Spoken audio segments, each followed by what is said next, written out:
Untuk membentuk SDM unggul yang memiliki kompetensi global dan berperilaku sesuai dengan nilai-nilai Pancasila, Kemendikbudristek berkomitmen untuk terus meningkatkan kualitas pendidikan di Indonesia.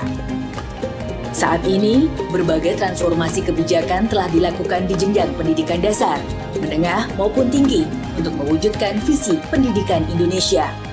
Namun masih ada transformasi yang belum terjadi, yaitu kebijakan yang memastikan kesinambungan antara pendidikan menengah dan pendidikan tinggi. Oleh karena itu, melalui Merdeka Belajar episode ke-22, Kemendikbudristek melakukan transformasi seleksi masuk perguruan tinggi negeri. Perubahan pertama, seleksi nasional masuk perguruan tinggi negeri atau yang biasa disingkat SNMPTN diganti menjadi seleksi nasional berdasarkan prestasi, di mana minimal 50% bobot penilaian berasal dari nilai rapor rata-rata seluruh mata pelajaran dan maksimal 50% lainnya dapat berasal dari beberapa opsi komponen penggali minat dan bakat, yaitu nilai rapor maksimal 2 mata pelajaran pendukung dan atau prestasi dan atau portofolio. Komponen portofolio hanya berlaku untuk program studi seni dan olahraga.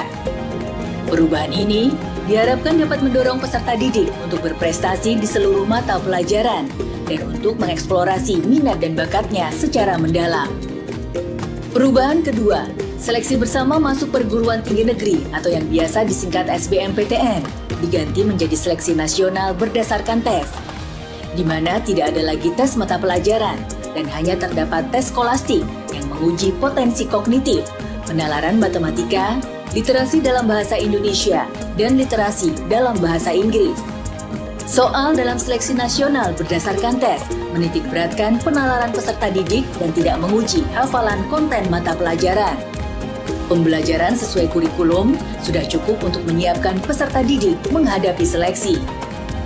Dengan demikian, peserta didik tidak lagi perlu bergantung kepada lembaga bimbingan belajar.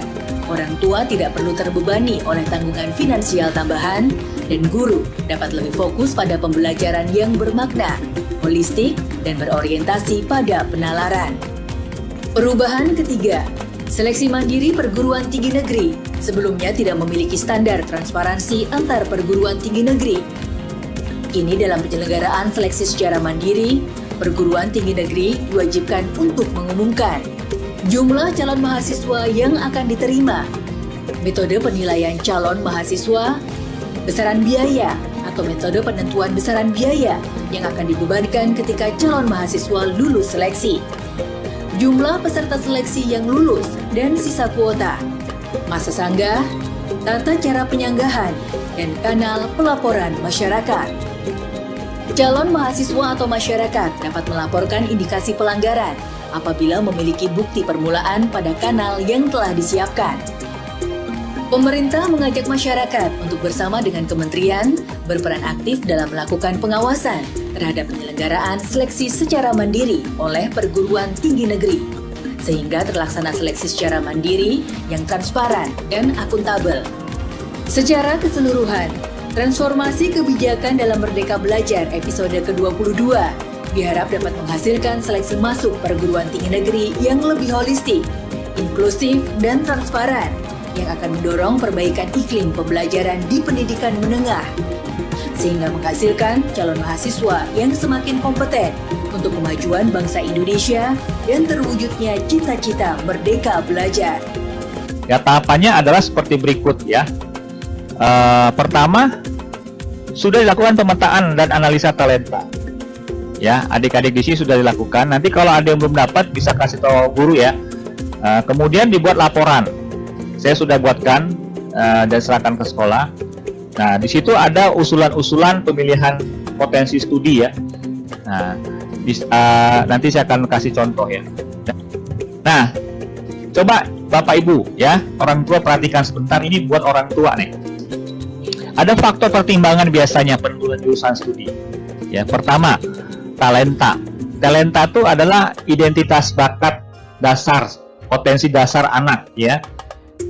Itu bisa dihitung, bisa dilihat. Nanti saya sampaikan satu contoh punya anak SMA metodis ya.